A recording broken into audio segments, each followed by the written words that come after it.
Hey, so tonight we're going to talk about one of the most badass queens in history, Elizabeth I, the Virgin Queen, the woman who basically told the entire world, watch me do this my way. Oh, and if you're enjoying these stories, I'd really appreciate a like or subscribe. Super curious where you're all listening from, so drop a comment with your location and what time it is there. Always blows my mind how people are falling asleep to this all over the world. All right, find that cozy spot, take a nice slow breath, and just let your body sink into whatever you're lying on. We're heading back to 1533, and trust me, you're going to be real grateful for that mattress by the time we're done. So congratulations. You just woke up in Tudor England. Well, sort of. Good news? You're a princess. Bad news? Your dad is Henry VIII, and he's basically the 16th century version of that guy who changes his mind about everything, constantly. You're lying in a cradle at Greenwich Palace, and your name is Elizabeth, named after both your grandmothers, which seemed like a safe choice at the time. Your mother is Anne Boleyn, and right now she's pretty much on top of the world. She just gave birth to what everyone hoped would be a prince. But, well, you came out a girl instead. Oops.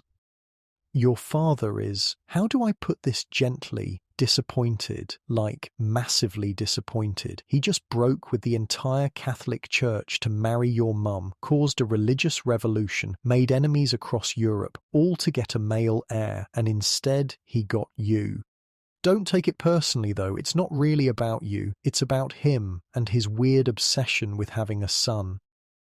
The palace around you smells like, well, a lot of things. Wood smoke from the massive fireplaces, because September in England is already getting chilly. The musky scent of tapestries that have absorbed decades of smoke and dampness. Rushes scattered on the floor that try to mask the less pleasant odours, but don't quite succeed.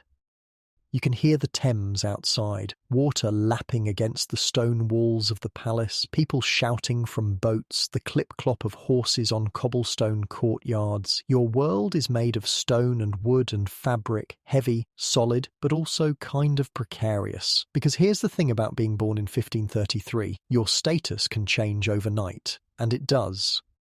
You're 2 years old when everything falls apart. 2 years and 8 months to be exact. Old enough to walk, old enough to babble and play, old enough to recognize faces, but not old enough to understand why everyone around you suddenly seems scared. Your mother has been arrested. Now, you don't understand any of this yet. You just know that Mum isn't coming to see you anymore. The people who take care of you are whispering a lot. They keep looking at you with these worried expressions, like they're not sure what's going to happen to you. And honestly, they're right to be worried.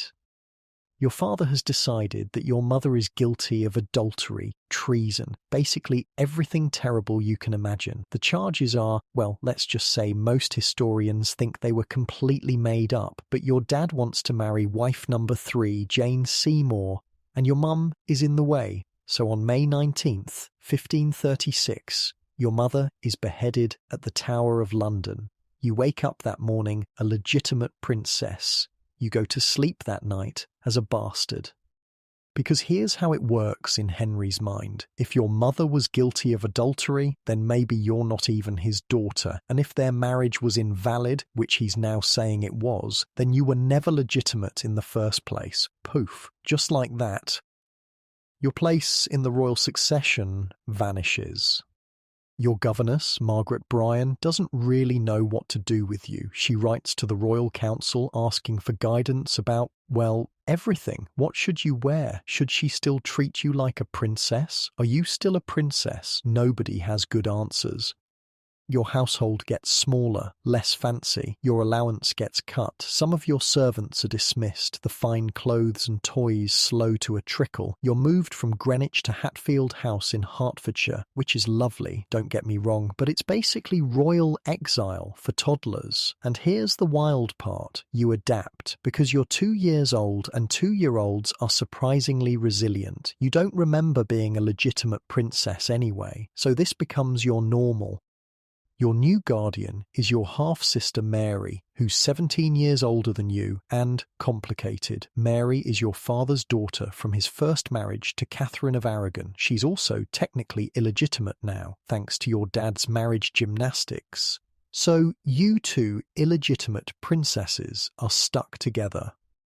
Mary is, how do I put this, intense. She's deeply Catholic in a country that's becoming Protestant. She's bitter about what happened to her mother, and she's not exactly thrilled about you, since your birth kinda ruined her life too. But she does her duty, takes care of you, makes sure you're fed and clothed and educated. The house at Hatfield is quieter than the palace. Red brick walls, diamond-paned windows that let in soft filtered light, gardens where you can actually run around and play without worrying about protocol. Your world gets smaller, but also more intimate. You learn to read early, like really early. Your governess, a woman named Catherine Champanone, but everyone calls her Cat Ashley, discovers that you're basically a sponge for learning. She starts teaching you languages, French, Latin, Italian. You pick them up like other kids pick up nursery rhymes. By the time you're 4, you're reading. By 6, you're reading Latin. Your stepmother, Catherine Parr, wife number 6, the one who actually survives your father, takes an interest in your education. She's learned and religious and believes girls should be educated just like boys, which is unusual for the time. Catherine arranges for you to have proper tutors, real scholars, the same ones teaching your little brother Edward, who was born when you were 4. Edward is the legitimate male heir your father always wanted, the golden boy, the prince. But here's the thing. You and Edward become close, really close. You're both clever, both love learning, both kind of isolated from normal children your age. You study together, play together, write letters to each other in Latin because, well, why not? Edward is serious and thoughtful, pale with reddish hair like yours. He's being groomed to be king from the moment he can walk. You're being educated like a princess, even though you're officially not one. It's a weird situation, but it works. Your education becomes intense, in a good way. You study with Roger Ascham, this brilliant humanist scholar who believes learning should be engaging, not just memorization. He teaches you Greek, you translate classical texts. By the age of 12, you're translating your stepmother's religious work from English into Italian, Latin, and French as a New Year's gift for your father, because that's what passes for fun in the Tudor household. Your days at Hatfield develop a rhythm, morning prayers, because everyone's very concerned about your religious education, then lessons, languages, history, mathematics, rhetoric, afternoon walks in the gardens, evening music lessons. You learn to play the virginals, a keyboard instrument. You dance, because dancing is considered essential for a lady. The rooms smell like beeswax candles and ink from your studies. In winter, there's always the scent of wood fires, oak burning in massive fireplaces. The windows rattle when the wind picks up across the Hertfordshire countryside. Your clothes are wool and linen, scratchy but warm. You're growing up during one of the most tumultuous times in English history. The country is splitting apart over religion. Monasteries are being dissolved. People are choosing sides, Protestant or Catholic, and it's not just a theological debate. People are literally dying over this stuff. Your father's church reforms aren't just about getting divorced, they're reshaping the entire country. The wealth that used to go to Rome is staying in England. The Bible is being translated into English so ordinary people can read it. It's revolutionary and dangerous. When you're 10 years old, your father does something surprising. He puts you back in the line of succession, third in line after Edward and Mary, still officially illegitimate, but acknowledged as his daughter and potential heir. It's like being given back a piece of yourself you didn't even know was missing. But here's where things get creepy. After your father dies in 1547, you go to live with Catherine Parr, your beloved stepmother. She's remarried quickly to Thomas Seymour, the brother of Jane Seymour, your father's third wife. So Thomas is kind of your step-uncle, sort of. Thomas Seymour is handsome, charming, ambitious, and completely inappropriate. He's in his late 30s, you're 14. He starts bothering you, coming into your room early in the morning when you're barely dressed, tickling you, accidentally walking in when you're changing clothes, playing games that make you uncomfortable but that you don't really know how to stop. You're 14. He's an adult. He's in a position of authority, and you've already learned that the adults in your life can be unpredictable. Catherine catches on pretty quickly. Thank God. She's furious. Not at you, but at her new husband. She sends you away, back to your own household, for your own protection. But the damage is done. Rumours start spreading that you're pregnant with Seymour's child. You're not. But rumours in Tudor England can be as dangerous as facts. This is your first real lesson in how vulnerable you are as a woman in this world, how quickly your reputation can be destroyed, how men can take advantage of their power over you. It's a lesson you'll never forget. Thomas Seymour eventually goes too far. He tries to kidnap your little brother Edward, the king, in some harebrained scheme to gain power. He's arrested, tried, and executed for treason. You're questioned about your relationship with him, intensely questioned. You're 15 years old and you have to convince a council of men that you weren't involved in treason, that you weren't seduced, that you weren't pregnant, that you weren't plotting against your brother, the king. You handle it perfectly. You're calm, dignified. You give careful, measured answers that reveal nothing while denying everything. You show them that you're not some silly girl who can be manipulated. You're a Tudor, and you're learning to think like one. Your brother Edward is king now, but he's just 9 years old when your father dies. The real power is held by a council of regents, ambitious men who are all jockeying for position. It's messy, dangerous. Everyone's plotting against everyone else. You stay out of it. Keep your head down. Focus on your studies. Live quietly at your various houses. You're learning patience, caution, how to survive in a world where being royal can get you killed just as easily as it can make you powerful. Edward is brilliant, but sickly, pale and thin and coughing too much. You visit him when you can. Write him letters in Latin and Greek that make him laugh. He's your little brother, your friend, your link to legitimacy. But you can see he's not well, and if Edward dies without children, the crown goes to Mary, your deeply Catholic, increasingly bitter half-sister Mary, and if Mary dies without children, it comes to you, the bastard princess who learned 6 languages, who survived her mother's execution and her father's rejection and Thomas Seymour's inappropriate attention, who's been quietly getting ready for something she's not even sure will happen.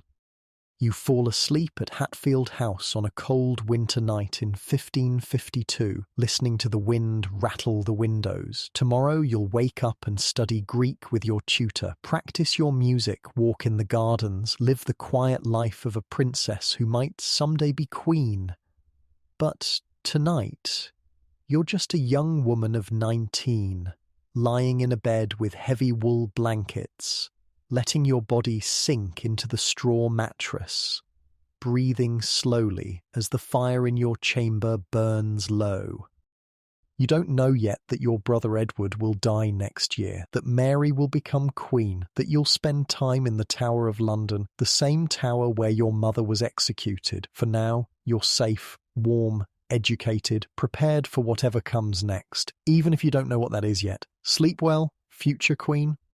You wake up to the sound of hoofbeats, fast hoofbeats, the kind that mean urgent news. It's July 6th, 1553, and you're 20 years old now, living your quiet life at Hatfield House. But something in the air feels different today. Wrong. The messenger who arrives is sweaty, out of breath, and bearing news that changes everything. Your brother Edward is dead at 15 years old, the same age your mother was when she first caught your father's eye. But here's where it gets messy. really messy. Edward, in his final months, influenced by the Duke of Northumberland and probably not thinking clearly because he was literally dying, decided to change the succession instead of following your father's will, which named Mary as next in line, then you. He's declared his cousin, Lady Jane Grey, as his heir.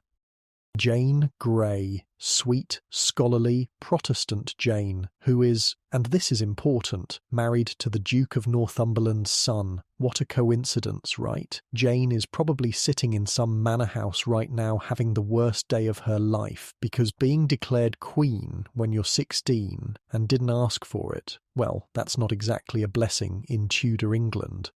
Mary, your half-sister, is not having any of this. She's 37 years old, deeply Catholic, and has been waiting her entire life to be queen. Some teenage cousin isn't going to steal that from her, so Mary does something brilliant. Instead of rushing to London and getting herself arrested, she heads to Norfolk, gathers supporters, builds an army, basically says, I'm the rightful queen according to Henry VIII's will, and if you want to argue about it, bring soldiers. Well, you're in the worst possible position, caught between two queens. If you support Jane and Mary wins, you're dead. If you support Mary and Jane wins, you're also dead. And if you try to stay neutral, both sides will assume you're plotting against them. So you get sick, conveniently sick. Not really sick, but you take to your bed and claim you're too ill to travel, too weak to declare for anyone, just a frail young woman who couldn't possibly be involved in politics. It's brilliant, actually, playing into everyone's expectations about delicate female health. From your bed at Hatfield, which smells like lavender water and the honey-soaked cloth your servants use to cool your forehead, you listen to the news filtering in. Jane has been proclaimed queen in London. Mary is gathering forces in East Anglia. People are choosing sides. It lasts 9 days. 9 days, and then it becomes clear that the country supports Mary. She's Henry VIII's daughter, the rightful heir, and most people don't appreciate having the succession changed by a dying teenager and his ambitious advisors. Jane Grey surrenders, gets taken to the Tower of London, and Mary rides triumphantly into London with you at her side.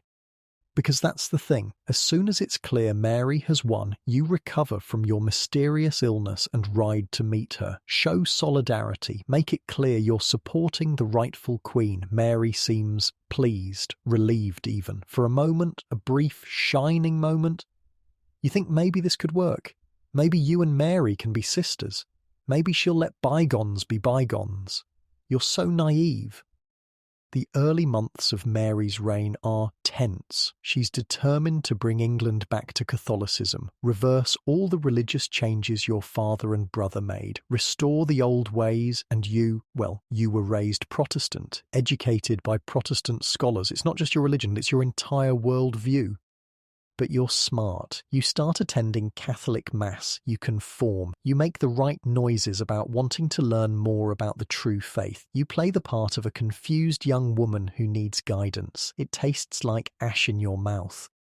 The Mass is in Latin, which you understand perfectly, unlike most people. The incense burns your nose. The ritual feels foreign after years of Protestant simplicity. But you kneel when you're supposed to kneel, cross yourself at the right moments. Take communion with the prescribed reverence, because you know what happens to people who don't conform. Mary wants to marry Philip of Spain. King Philip, son of Emperor Charles V, and one of the most powerful men in Europe. It's a good match politically. It'll bring England into Spain's sphere of influence and help Mary restore Catholicism. But the English people hate it. Really hate it. They don't want a foreign king, don't want to be dragged into Spain's wars, don't want England to become a Spanish satellite, and they definitely don't want to see England's independence sacrificed for Mary's religious goals. So they rebel. Thomas Wyatt, son of the poet, leads an uprising in Kent. His plan is to prevent Mary's marriage to Philip, remove Mary from the throne, and put you in her place. You know nothing about this. Nothing. You're at court, trying to stay out of trouble when word comes that Wyatt is marching on London with your name on his banners. Your blood turns to ice water. Mary summons you. Her face is like stone, her eyes hard and suspicious. She asks if you knew about Wyatt's rebellion, if you supported it, if you encouraged it. You didn't, but that doesn't matter. In Mary's mind, in everyone's mind, you're the obvious alternative to her rule, the Protestant princess who could unite all the opposition to her policies. You deny everything, calmly, clearly, with just the right amount of hurt confusion. How could she think you would betray her? You're her loyal sister. You want nothing but to serve God and your queen. Mary doesn't believe you. On March 18th, 1554, you're arrested and taken to the Tower of London, the same tower where your mother died 18 years ago. The barge ride down the Thames is the longest journey of your life. Grey stone walls rising from the dark water, ravens circling overhead like omens, the sound of oars cutting through the murky river, each stroke taking you closer to the place where royal heads get separated from royal shoulders. You enter through the same gate your mother used, Traitor's Gate they call it, the water gate where all the doomed prisoners arrive. Your hands are shaking, you can't help it, but you keep your chin up, your expression calm, because you know people are watching, judging, looking for signs of guilt or fear. You're assigned to the bell tower, better than the dungeons, but still a prison, stone walls thick enough to muffle screams, a narrow window that shows you a slice of sky, a bed with straw mattress and rough woolen blankets that smell like previous occupants. And you try not to think about what happened to them. The days crawl by. No one tells you anything. No formal charges. No trial date. Just waiting. Wondering if today will be the day they come for you. You wake every morning to the sound of ravens, harsh, guttural calls that echo off the stone walls. Your cell is cold, always cold, even though it's spring. The dampness seeps into your bones, your breath fogs in the morning air. You're given books to read, which is a mercy. You lose yourself in Greek texts, translations of classical works, anything to keep your mind occupied. Your meals come on wooden trenchers, thin gruel for breakfast, bread and cheese at midday, whatever scraps they can spare for the evening. But the worst part is not knowing. Are they building a case against you? Are they torturing your servants for information? Is Wyatt's rebellion spreading, or has it been crushed? The isolation is suffocating. You're used to being surrounded by people, tutors, servants, courtiers. Now it's just you, the guards, and the weight of stone walls pressing in. After 2 months of this, you're moved to Woodstock Palace, not freed, just transferred to a more comfortable prison. It's an improvement, bigger rooms, better food, the ability to walk in gardens, but you're still under guard, still suspected of treason. Your warden is Sir Henry Bedingfield, a Catholic gentleman who takes his duties seriously. He watches you constantly, reports on everything you do, everyone you talk to, every book you read. You develop a routine to keep yourself sane, morning prayers, though you're not sure God is listening. Afternoon walks around the grounds, always with guards trailing behind. Evening reading by candlelight until your eyes burn. The seasons change around you, summer heat giving way to autumn rain. You watch leaves fall from your window, each one a day closer to, what? Release? Trial? Execution? You write letters, careful letters to Mary, protesting your innocence, asking for an audience, begging to be allowed to prove your loyalty. Most go unanswered. Gradually, slowly, news filters in. Wyatt's rebellion failed completely. He's been executed, along with Jane Grey and her young husband. The threat to Mary's throne is over, but you're still a prisoner, because here's the thing Mary understands. Even if the current rebellion failed, you'll always be a potential rallying point for future ones. As long as you're alive, as long as you're Protestant, as long as you represent an alternative to her rule, you're dangerous.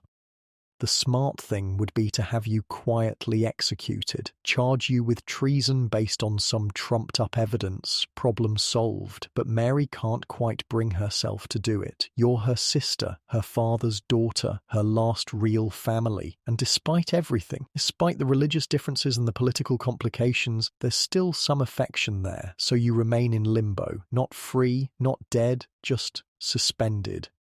During your months at Woodstock, you learn patience like you never knew before, real patience, the kind that comes from having absolutely no control over your situation. You can't charm your way out, can't negotiate, can't do anything but wait and hope Mary's conscience keeps you alive. You also learn to be very, very careful. Every word you speak is reported. Every letter you write is read. Every person you meet might be a spy. You develop a habit of saying nothing important, revealing nothing useful, keeping your real thoughts locked away behind a pleasant, harmless facade. It's exhausting, like wearing a mask that never comes off.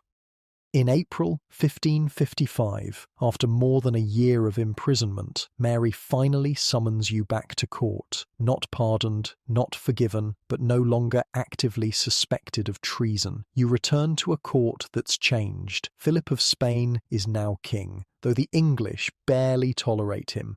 Mary is desperate to have a child, an heir that would secure the Catholic succession. The religious persecutions have begun in earnest. People are being burned alive for their faith, Protestants who refuse to convert, scholars who translated the Bible into English, ordinary people who won't accept papal authority. The smoke from Smithfield, where many of the executions take place, hangs over London like a constant reminder of the stakes. You attend court functions, smile at the right moments, express appropriate devotion to the Queen and King, but inside, you're cataloguing everything, learning who can be trusted, who supports what, how to navigate this dangerous new world. Mary treats you with wary politeness. She needs you visible, needs to show that the royal family is united behind her rule, but she also watches you constantly for signs of disloyalty. You give her none. When Mary thinks she's pregnant, finally pregnant after months of hoping, you're among the first to congratulate her. You help plan celebrations, express joy at the prospect of a Catholic heir. When it becomes clear she's not actually pregnant, just experiencing a phantom pregnancy brought on by desperate wishful thinking, you're tactfully sympathetic. These things happen. God's will is mysterious. Perhaps next time. You become very good at saying nothing while appearing to say everything. Mary's health starts declining. The stress of ruling, the disappointment of her marriage, the failure to produce an heir, it's all wearing on her. She's in her 40s now, getting older in a world where 40 is practically elderly. And slowly, quietly, people start looking at you again, not as a threat this time, but as a future. The next queen, the Protestant alternative who's proven she can be diplomatic, who's survived imprisonment and suspicion, who's learned patience and caution. You don't encourage this. Don't discourage it either. You just exist. Visible but not threatening. Available but not eager. On November 17th, 1558, Mary dies. No dramatic deathbed scene, no final words of wisdom, just the quiet end of a woman who tried to restore what she thought was right and failed. You're at Hatfield House when the news arrives, the same Hatfield where you grew up, where you learned Latin and Greek, where you pretended to be sick during Jane Grey's brief reign.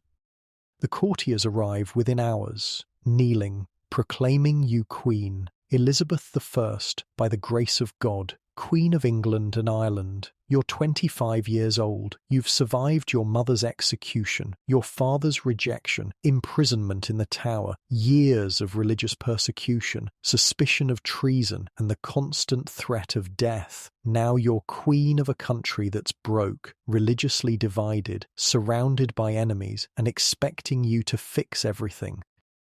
Good news? You're finally in charge of your own destiny. Bad news? Everyone's watching to see if you'll be able to handle it. But as you kneel under an oak tree in the gardens at Hatfield, as the November wind cuts through your cloak and the courtiers wait for your first words as Queen, you feel something you haven't felt in years.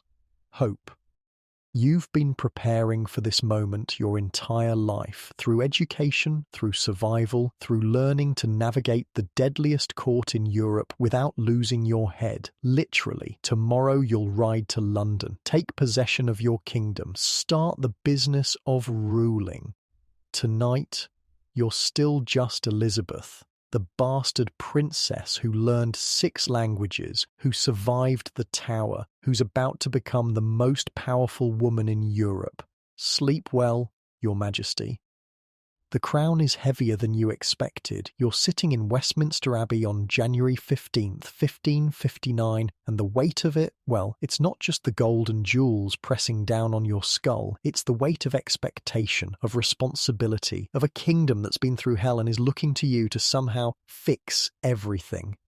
The abbey smells like incense and centuries of prayers, stone walls that have witnessed the crowning of kings since William the Conqueror. The December air is bitter cold, your breath visible in little puffs as you speak the ancient words that bind you to England forever. Around you, 2,000 of the most important people in the country are watching. Nobles, bishops, foreign ambassadors, all trying to figure out what kind of queen you're going to be. Are you your father's daughter, ruthless and decisive, your brother's sister, scholarly and Protestant, or something entirely new? You're wearing white, the colour of purity, because you're unmarried. The Virgin Queen, though you haven't started calling yourself that yet. Your red hair is elaborately styled beneath the crown, your hands steady as you hold the sceptre and orb that symbolise your power. But inside, you're terrified. Not of being queen. You've been preparing for this your whole life, but of the mountain of problems waiting for you outside these abbey walls. England is broke. The treasury is empty after Mary's expensive religious campaigns. The country is split between Catholics and Protestants, each side suspicious of the other. Scotland is allied with France, which means you've got potential enemies on your northern border. Spain controls the seas. Ireland is restless. Oh, and everyone wants to know who you're going to marry. Everyone. Before your coronation feast is even over, before you've had time to figure out where your private chambers are in the sprawling maze of Whitehall Palace, the marriage proposals start arriving.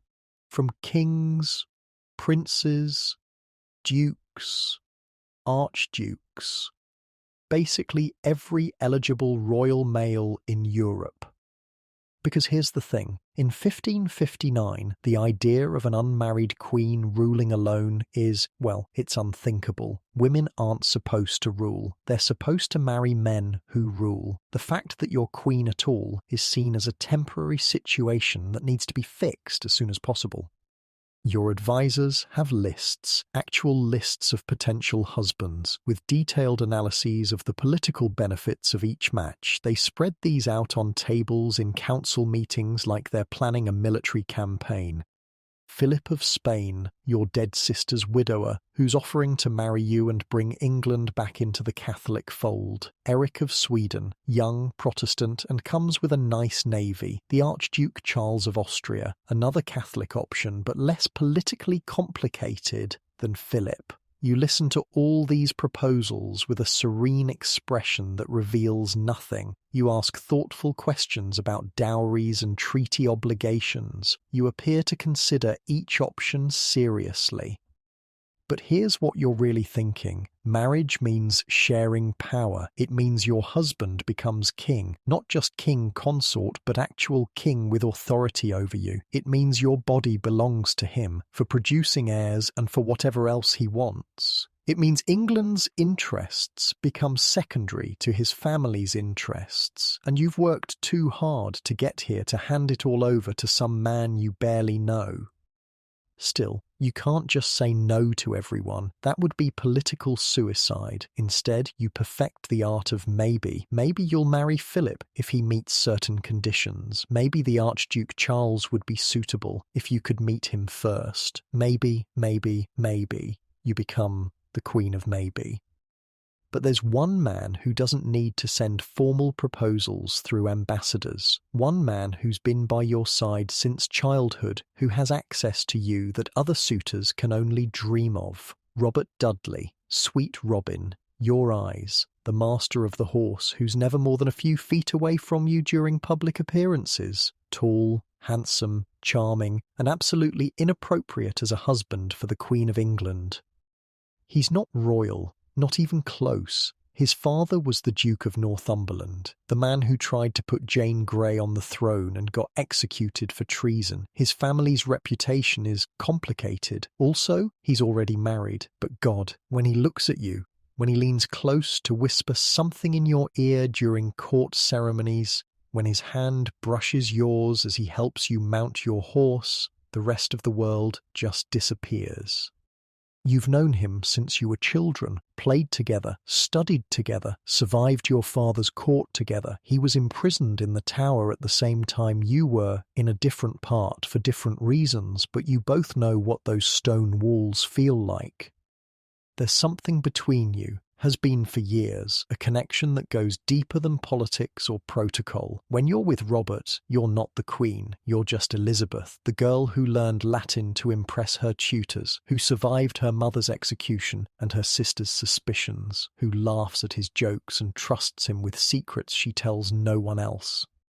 Your Privy Council hates him. William Cecil, your chief advisor, a brilliant, cautious man who's devoted his life to serving the Tudor monarchy, watches Robert with barely concealed suspicion. Cecil knows that Robert wants to be king, not just the Queen's husband, but actual king. And Cecil knows that would be a disaster for England. The foreign ambassadors hate him too. They report back to their masters that the Queen of England is besotted with an unsuitable Englishman, that she's making decisions based on her heart instead of her head, that she's weak and easily manipulated. They're wrong about the last part. You're not weak, not easily manipulated, but they're right that Robert affects you in ways that other men don't. You give him Kenilworth Castle, one of the most magnificent estates in England, a royal palace that you're essentially gifting to a man who's not your husband. The gesture raises eyebrows, creates gossip, sends every foreign court into fits of speculation about what exactly is going on between you two. In September 1560, Robert's wife, Amy, dies. She falls down the stairs at Cumnor Place, her family's estate, and breaks her neck. It's a tragic accident, the kind of thing that happens when you're dealing with steep stone steps and long, heavy dresses, except nobody believes it's an accident. The rumours start immediately. Robert murdered his wife so he could marry the Queen, had her pushed down the stairs, paid servants to arrange the accident. The gossip spreads through London, through the countryside, across Europe like wildfire. You're devastated, not just because Amy is dead, though that's terrible enough, but because you know what this means for you and Robert. Any chance you might have had of marrying him, and there was a chance, however small, has just evaporated. You can't marry a man who's suspected of murdering his wife to get to you. Even if you believe he's innocent, which you do, the scandal would destroy your reign before it really began. No foreign power would take you seriously. No English subject would respect you. You'd be seen as the queen who sacrificed her kingdom for her passions. So, you send Robert away from court, temporarily, just until the investigation into Amy's death is complete, until the gossip dies down, until it's safe for him to return. The investigation clears him of any wrongdoing. The coroner's jury rules Amy's death accidental. But the damage is done. The shadow of suspicion will follow Robert for the rest of his life. When he returns to court, things are different between you. Still close, still affectionate, but there's a distance now, a careful space that you maintain for both your sakes. You can't afford to be seen as a woman ruled by her emotions. Parliament keeps pressuring you about marriage, not just suggesting it, demanding it. They present formal petitions asking, no, begging, you to choose a husband and produce an heir. The succession is uncertain. If you die childless, if something happens to you, the kingdom could descend into civil war. You listen to these petitions with patience that you don't feel. You give gracious responses about considering your duty to the realm, about trusting in God's providence, about hoping to marry when the time is right. But privately, you're furious. How dare they treat you like a prize cow that needs to be bred? How dare they assume you can't rule effectively without a man beside you? You channel that fury into proving them wrong. You establish a religious settlement that threads the needle between Catholic and Protestant extremes. England will be Protestant, but not aggressively so. Catholics who conform outwardly won't be persecuted for their private beliefs. The Church will be English, but not revolutionary. It's a compromise that satisfies no one completely, which makes it brilliant politics. You rebuild the navy. England is an island. Your security depends on controlling the seas. You invest in new ships, new technologies, new training methods. You encourage privateers like Francis Drake to raid Spanish treasure ships, building England's wealth while weakening your enemies. You surround yourself with brilliant advisors and then actually listen to them. William Cecil becomes your right hand, the steady, careful voice of reason. Francis Walsingham develops an intelligence network that rivals any in Europe. You learn to balance competing interests, to play different factions against each other, to be decisive when you need to be and patient when that serves you better.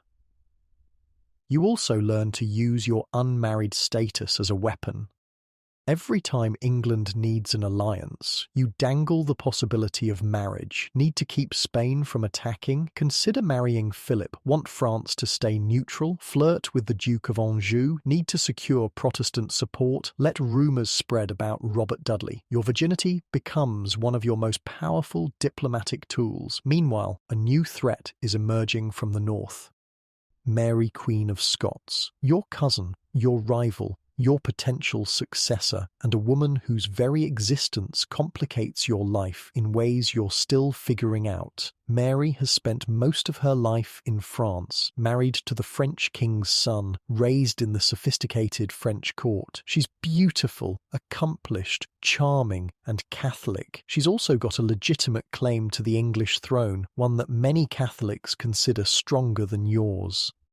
When her young husband dies and she returns to Scotland in 1561, you watch from a distance. Mary is only 19, young and inexperienced in Scottish politics. Scotland is controlled by Protestant lords who don't trust their Catholic queen. It's a volatile situation. You try diplomacy first. Suggest that Mary marry Robert Dudley, your Robert, in a scheme that would solve multiple problems at once. Mary would get a Protestant husband acceptable to her lords. Robert would get a crown, just not yours, and you'd have a friendly neighbour to the north instead of a potential enemy. It's a brilliant solution that everyone hates. Mary is insulted by the suggestion that she marry your cast-off favourite. Robert is hurt that you're trying to ship him off to Scotland. Your council thinks you're being too clever by half, so that plan dies quietly. Mary marries her cousin Henry Stuart, Lord Darnley, instead. He's young, handsome, Catholic, and an absolute disaster. Weak, vain, jealous, and prone to violent rages. Within months, Mary realises she's made a terrible mistake. Darnley becomes obsessed with the idea that Mary is having an affair with her secretary, David Rizzio. It's probably not true, but Darnley doesn't care about truth. He cares about his wounded pride. In March 1566, Darnley and a group of Scottish lords drag Rizzio from Mary's private chambers and stab him to death. 56 wounds in front of Mary, who's 6 months pregnant at the time. The news reaches you at Greenwich Palace on a warm spring evening. You're in your private chambers, reading dispatches by candlelight. When Cecil arrives with the report, you read it twice, the words not quite making sense the first time. Your cousin, the Queen of Scots, witnessed her secretary's brutal murder at the hands of her own husband, while pregnant, in her private rooms, where she should have been safe. You set the letter down carefully, your hands not quite steady, because if it can happen to Mary, it can happen to you. Royal blood doesn't protect you from the violence of men who feel entitled to control you. This is why you don't marry, why you can't trust your safety, your crown, your very life to any man, because even marriage, even love, can turn deadly when power is involved. You sleep badly that night, wake to rain against your windows and the sound of servants moving quietly through the corridors. Your chambers smell like beeswax and rosewater, familiar scents that usually comfort you, but today they just remind you how isolated you are, how every decision you make affects not just you, but an entire kingdom, how the wrong choice, the wrong marriage, the wrong trust could destroy everything you've worked to build. You're 28 years old. You've been queen for 3 years. You've survived assassination plots, marriage pressure, political crises, and constant scrutiny of every word you speak and every step you take. You've learned to be careful, to trust slowly, to keep your own counsel when everyone else wants to speak for you. Tomorrow there will be more marriage proposals to consider, more threats from abroad to manage, more domestic problems to solve. Scotland is a mess. Spain is building ships. France is watching for weakness. Your treasury is still strained. Parliament still thinks you need a husband to be a proper queen. But tonight, you're warm and safe in your royal bed, silk sheets that smell like lavender, a fire crackling in the hearth, tapestries on the walls that muffle the sound of wind and rain. You're the most powerful woman in Europe. You're the Virgin Queen who's figured out how to rule alone. You're Elizabeth, and you're exactly where you need to be, even if the rest of the world doesn't understand that yet. You're walking in the gardens at Greenwich when the messenger arrives. It's February 10th, 1567, a crisp morning with frost still clinging to the bare branches of the apple trees. Your breath makes small clouds in the cold air as you pause to read the dispatch that will change everything. Henry Stuart, Lord Darnley, Mary Queen of Scots' useless husband, is dead. Murdered, blown up in a house outside Edinburgh in the most spectacular fashion imaginable, gunpowder enough to level the building and shake windows for miles around. But here's the weird part. Darnley's body was found in the garden, unmarked, still in his nightgown, like he was strangled first. Then the house was destroyed to cover it up. You hand the letter back to your secretary and continue walking. Your footsteps crunch on the gravel path, steady, measured, while your mind races through the implications. Because you know, everyone knows, who's behind this. James Hepburn, Earl of Bothwell, Mary's new favourite, the man who's been whispering in her ear ever since Rizzio's murder. Strong, ambitious, ruthless, and apparently very good at making inconvenient husbands disappear. Within 3 months, Mary marries Bothwell, the man who almost certainly killed her previous husband. The scandal rocks Europe like a physical blow. Your cousin has just destroyed her own reign. The Scottish lords rebel immediately. They're Protestant, they hate Bothwell, and they're horrified by their queen's behaviour. They raise an army, march on Mary and Bothwell, and defeat them at the Battle of Carberry Hill without even fighting. Bothwell flees to Denmark. Mary is captured, imprisoned, forced to abdicate in favour of her infant son James, her own son, who's barely a year old. And then, on May 2nd, 1568, Mary escapes. She flees south, across the border into England, and throws herself on your mercy. Your cousin, your rival, your biggest political headache is now your uninvited guest. You're at Whitehall when she arrives, reviewing financial reports in your private study. The room smells like ink and parchment. the familiar scent of paperwork that never seems to end. Candles flicker in their sconces as evening falls over London. Cecil enters without ceremony, his face grim. "Your Majesty, we have a problem.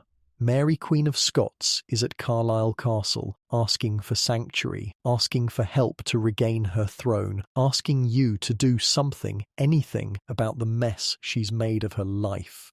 You set down your quill and rub your temples, because this is exactly what you didn't need. If you help Mary, you're interfering in Scottish politics and setting a precedent that foreign queens can expect English military support when they make catastrophic decisions. If you refuse to help her, you're abandoning a fellow queen, a fellow woman, a member of your own family. But if you send her back to Scotland, she'll probably be executed. The Scottish lords don't want her back. They're happy with baby James and his Protestant regents.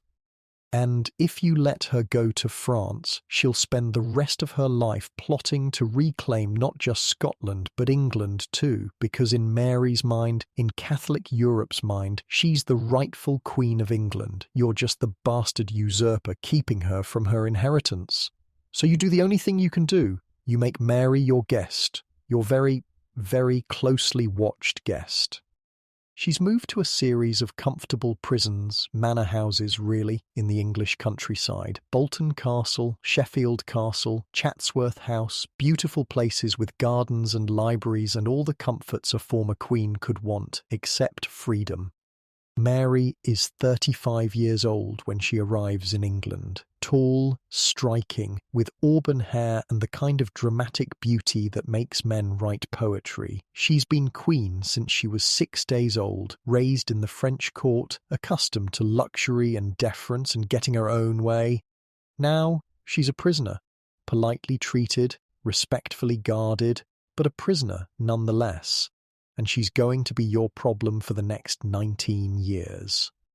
Because Mary doesn't accept her situation quietly. She plots, constantly. Letters smuggled out in wine barrels, messages hidden in book bindings, coded communications with Catholic supporters across Europe. She becomes the centre of every conspiracy against your throne. The first serious plot comes in 1569. The Northern Earls, Catholic nobles who've never really accepted your religious settlement, rise in rebellion. Their plan is to rescue Mary, marry her to Thomas Howard, Duke of Norfolk, and put them both on the throne as joint rulers.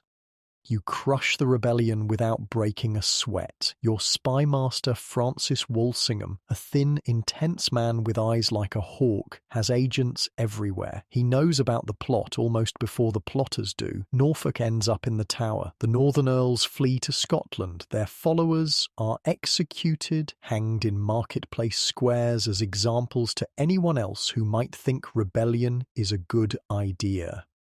Mary claims she knew nothing about any of it. Absolutely nothing. She's shocked that anyone would use her name for such purposes. You don't believe her for a second. The problem is that as long as Mary lives, she'll always be a focus for Catholic opposition. Every discontented noble, every foreign power, every person who thinks you're illegitimate or heretical or just doesn't like your policies can rally around her as an alternative.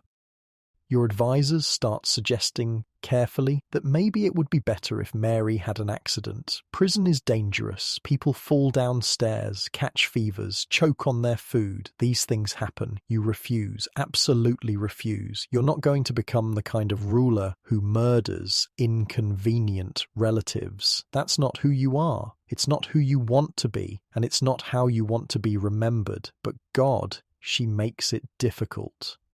In 1570, Pope Pius V issues a papal bull declaring you excommunicated, stripped of your throne, no longer the rightful Queen of England. He encourages your Catholic subjects to disobey you, to work for your overthrow, to treat you as a usurper who can be lawfully removed. It's essentially a death warrant issued by the head of the Catholic Church.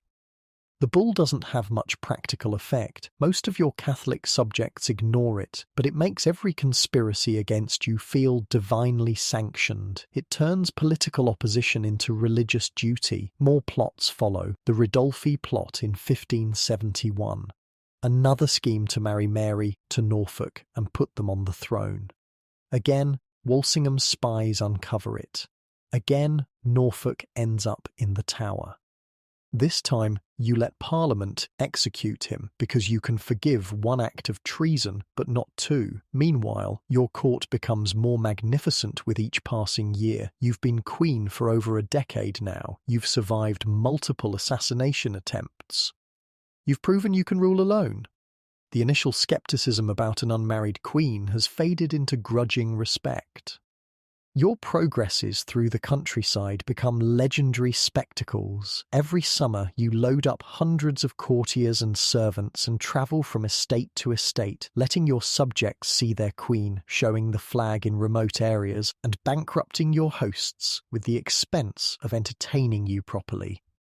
But it's worth it. Politics in the 16th century is personal. People need to see you, hear you speak, watch you handle challenges with grace and intelligence. You become a symbol as much as a ruler. Gloriana, the Virgin Queen who belongs to England rather than to any man.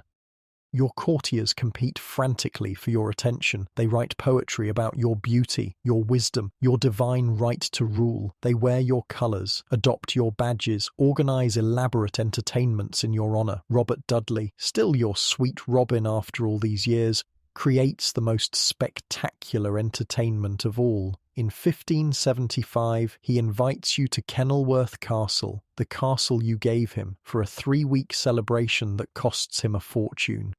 Fireworks every night, masks and plays, musical performances, elaborate meals served on gold plates, a water pageant with actors dressed as sea gods floating on the lake, bears dancing, men dressed as savages leaping from bushes to recite poetry in your honour. It's Dudley's last attempt to win you as a wife. One final desperate courtship displayed through wealth and artistry and devotion.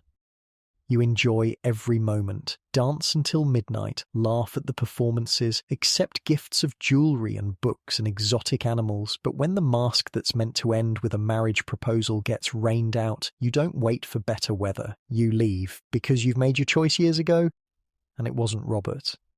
A few years later, Robert marries Lettice Knollys, your cousin, a gorgeous redhead with a fiery temper and ambitious plans. The wedding is secret, but secrets don't stay secret long at court. When you find out, you're furious. Not just because Robert married without your permission, though that's part of it, but because he chose someone from your own family, someone who'll always be at court, someone you'll have to see and acknowledge and pretend to like. You ban Lettice from court. For years, Robert you keep because you need him, because you've always needed him, but things are different now, cooler, more formal. By the 1580s, new threats are emerging. Philip of Spain, who's been patient for decades, is finally losing his temper with England. Your privateers keep raiding his treasure ships. Your support for Protestant rebels in the Netherlands is costing him money and soldiers. Your refusal to return to Catholicism is encouraging other countries to resist Spanish influence. Philip starts building ships, lots of ships, more ships than anyone has ever assembled in one place. He calls it the Armada, and its purpose is simple: invade England, remove you from the throne, restore Catholicism. Walsingham's spies bring reports of the preparations, shipyards working day and night, supplies being gathered, soldiers being recruited, maps of the English coast being studied. In 1586, everything comes to a head. Anthony Babington, a young Catholic gentleman with more enthusiasm than sense, organises the most serious plot yet against your life. The plan is to assassinate you, rescue Mary from her comfortable prison, and put her on the throne with Spanish military support. This time, Walsingham doesn't just uncover the plot, he orchestrates it. His double agents encourage Babington, provide him with resources, help him recruit conspirators, all while gathering evidence of Mary's direct involvement, because Mary, finally, definitively puts her agreement to your assassination in writing. The coded letter is smuggled out of her prison hidden in a beer barrel. Walsingham intercepts it, decodes it, and finally has proof that Mary isn't just a passive focus for rebellion. She's an active participant in treason. In your private chamber at Greenwich, surrounded by portraits of your ancestors and the scent of winter roses, Cecil presents you with the evidence. Mary's letter, decoded, spelling out her agreement to Babington's plan to kill you. Your hands shake as you read it, not from fear, but from exhaustion. 19 years of this, 19 years of plots and conspiracies and attempts on your life, all swirling around your cousin who claims to be innocent while writing letters authorizing your murder. Parliament demands Mary's execution. Your people demand it. Your advisors demand it. After 19 years of showing mercy, of taking the moral high ground, of refusing to become a killer of queens, everyone wants you to finally end this. The trial is a formality. Mary is guilty. The evidence is overwhelming. The sentence is death. But signing the warrant, actually putting your name to a document that will result in another queen's execution, that's the hardest thing you've ever done. You delay for months, find excuses, hope for alternatives, because once you cross this line, once you execute Mary, there's no going back. You'll be the queen who killed her cousin, the ruler who beheaded a fellow monarch. But Mary's letter keeps haunting you, your assassination, planned in detail, approved in writing. How many more plots will there be if she lives? How many more attempts on your life? Finally, reluctantly, with a heavy heart and shaking hands, you sign the death warrant. Mary Queen of Scots is executed at Fotheringhay Castle on February 8, 1587. She dies bravely, wearing red, the colour of Catholic martyrdom. Her final words are prayers in Latin, commending her soul to God. When news of the execution reaches Philip of Spain, he stops building ships and starts launching them. The Armada is coming, 130 ships carrying 30,000 men, the largest invasion force ever assembled against England. Philip's response to 19 years of English defiance and his revenge for Mary's death. You're 54 years old. You've been queen for almost 30 years. You've survived your mother's execution, your father's rejection, imprisonment in the Tower, religious persecution, countless marriage proposals, endless assassination plots, and the moral anguish of executing your own cousin. Now you face the greatest test of your reign. The mightiest empire in the world is coming to destroy you, to remove you from the throne, to undo everything you've built. But you're Elizabeth Tudor, you're the daughter of Henry VIII and Anne Boleyn. You're the queen who learned to rule alone, who turned her weaknesses into strengths, who built a navy and a nation that can stand against any enemy. Tomorrow, Spanish ships will appear on the horizon, but tonight, you're safe in your royal chambers, planning your defense, trusting in your captains and your people and your God. The greatest battle of your life is about to begin. The beacons start lighting on July 19th, 1588, one by one, across the hills of Cornwall and Devon, chains of fire stretching north toward London, each flame carrying the same message. They're here. The Spanish are here. You're at Whitehall Palace when the news arrives. Standing in your private study, maps of the English Channel spread across your table when a mud-splattered messenger falls to his knees with the words that change everything. Your Majesty, the Armada has been sighted off the Lizard. The Spanish Armada, 130 ships arranged in a massive crescent formation, stretching 7 miles across the horizon, 30,000 soldiers and sailors, 1,500 guns, years of preparation, and the combined might of the Spanish Empire sailing toward your shores. Philip's invincible armada, come to remove you from your throne and restore England to the Catholic faith. You set down the dispatches you've been reading, your hands steady despite the enormity of what's happening, because this is it. This is the moment everything has been building toward. 30 years of defying Spain, of supporting Protestant rebels, of allowing your privateers to raid treasure ships, of executing Mary Queen of Scots. The bill has come due. Your admirals are ready. Charles Howard, Lord Admiral of England, commanding from his flagship Ark Royal, Francis Drake in revenge, the man who singed the King of Spain's beard with his raid on Cadiz. John Hawkins, Martin Frobisher, seasoned captains who've spent their careers fighting Spanish ships. Your navy isn't as big as theirs, but it's faster, more manoeuvrable, built for the rough waters of the English Channel rather than the calm seas of the Mediterranean. Your gun crews have been practicing, your supplies are ready, your strategy is simple. Stay out of range of their massive guns. Use your speed advantage. Hit them from a distance and run before they can retaliate. Don't let them land. Because that's Philip's plan. Sail up the Channel, link up with the Duke of Parma's army waiting in the Netherlands, ferry 30,000 Spanish veterans across to England, and march on London. Simple, straightforward, almost certain to work if they can get their troops ashore. Your job is to make sure that never happens. The first skirmishes begin immediately. Your ships harass the Spanish formation, darting in to fire broadsides before retreating beyond range. The Spanish maintain their discipline, their formation, their steady progress up the Channel. For 5 days, this deadly dance continues. Your captains chipping away at the edges of the Armada, sinking a few ships, damaging many more, but unable to break the formation or stop their advance. The Spanish anchor off Calais on August 6th, so close to Parma's army, so close to success. Drake has an idea. Fireships, old vessels packed with gunpowder and tar, set ablaze and sent drifting into the crowded Spanish anchorage in the middle of the night.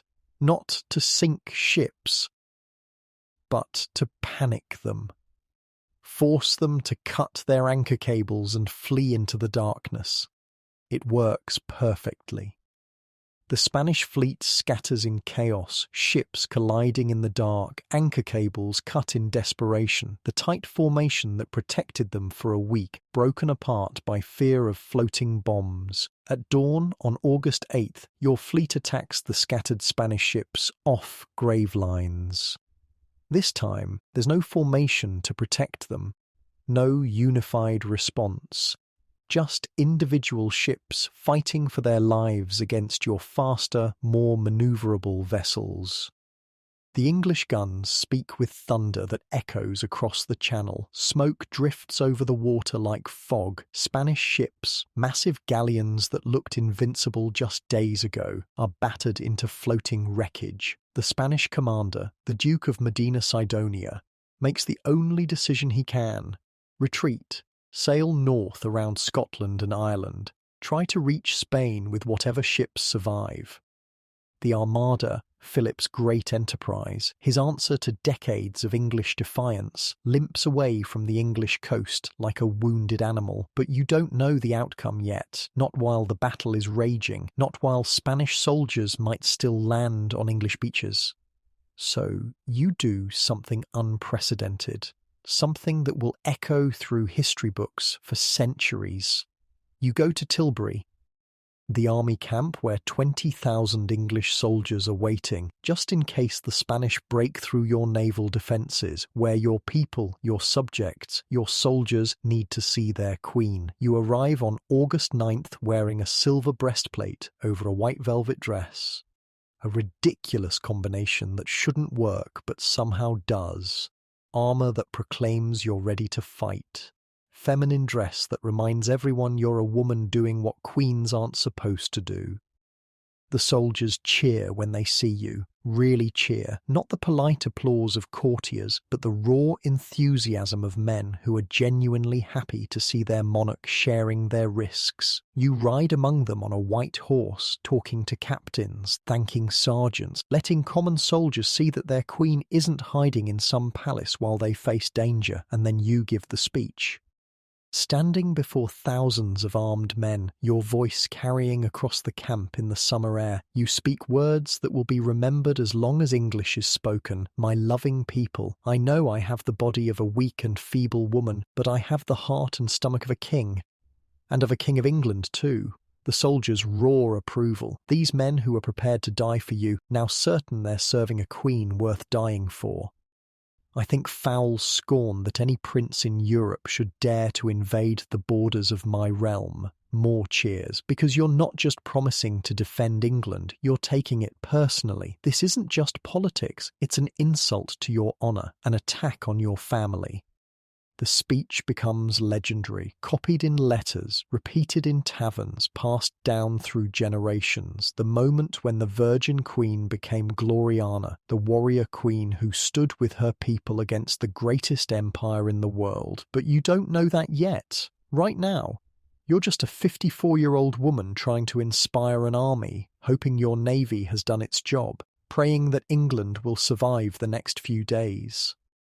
The news comes gradually. Spanish ships, scattered and damaged, struggling around the Scottish coast, storms battering what's left of the fleet, ships wrecked on Irish beaches, survivors struggling ashore only to be killed by hostile locals. Of the 130 ships that left Spain, only about 60 make it home. 15,000 men dead. The greatest naval disaster in Spanish history. England is saved. The celebrations last for weeks, bonfires on every hill, church services giving thanks to God for delivering England from invasion, medals struck showing you as Deborah, the biblical judge who led Israel to victory. But the victory comes with a price you didn't expect.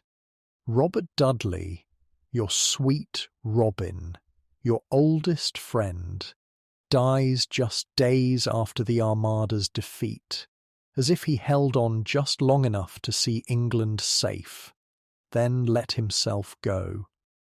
You find his last letter to you among his papers, written as he lay dying, calling you his most dear, sweet queen one final time, asking you to remember him kindly. You lock yourself in your private chambers for days, won't see anyone, won't eat, won't discuss business. Your courtiers whisper that the queen has finally broken, that the strain of ruling alone for 30 years has finally proved too much. But you emerge, because England needs you, because there's still work to do. Philip doesn't give up. He builds more ships, launches more armadas, smaller ones in 1596 and 1597. Your navy defeats them all. Your captains, inspired by their victory over the Great Armada, become legends. Drake, Hawkins, Raleigh, names that Spanish sailors learn to fear. England becomes a naval power. Your privateers range across the world's oceans, raiding Spanish settlements, bringing home treasure, establishing trade routes, the foundation of what will someday become a global empire. Your court becomes a centre of learning and art. William Shakespeare writes plays that will outlive kingdoms. Edmund Spenser composes epic poetry in your honour. Musicians, painters, scholars, all flourish under your patronage. You never marry, never have children, remain the Virgin Queen until the end, belonging to England rather than to any man. But succession becomes an urgent question as you age. You're in your 60s, then your 70s, ruling longer than anyone expected. Parliament grows nervous about what happens when you die. You refuse to name an heir. Partly because you don't want to encourage plots against you, partly because admitting you'll die someday feels like giving up power before you have to. But privately, secretly, you've made your choice. James of Scotland, Mary Queen of Scots' son, raised Protestant, already a king, the most logical candidate to unite England and Scotland under one crown. James has been writing to you for years, careful letters that acknowledge your authority while gently reminding you that he exists, that he's ready, that he can provide the stability England needs when you're gone. You don't answer most of his letters. Don't encourage him, don't make any promises, but you don't discourage him either. Your final years are bittersweet. You're Gloriana now, the greatest queen in English history, the woman who defeated Spain and ushered in a golden age. Painters depict you with symbols of eternal youth. Poets write of your immortal glory. Courtiers compete to praise your timeless beauty. But you know better. You see yourself in mirrors, feel the aches in your joints, notice how stairs are getting harder to climb. In March 1603, you fall ill, not dramatically, just a gradual weakening, a reluctance to eat, a tendency to sit quietly instead of pacing restlessly as you've done your entire life. Your courtiers beg you to go to bed. You refuse. Queens don't take to their beds unless they're ready to die. And you're not ready. You spend your final days in a chair, surrounded by cushions, occasionally speaking to your ladies-in-waiting, mostly just resting.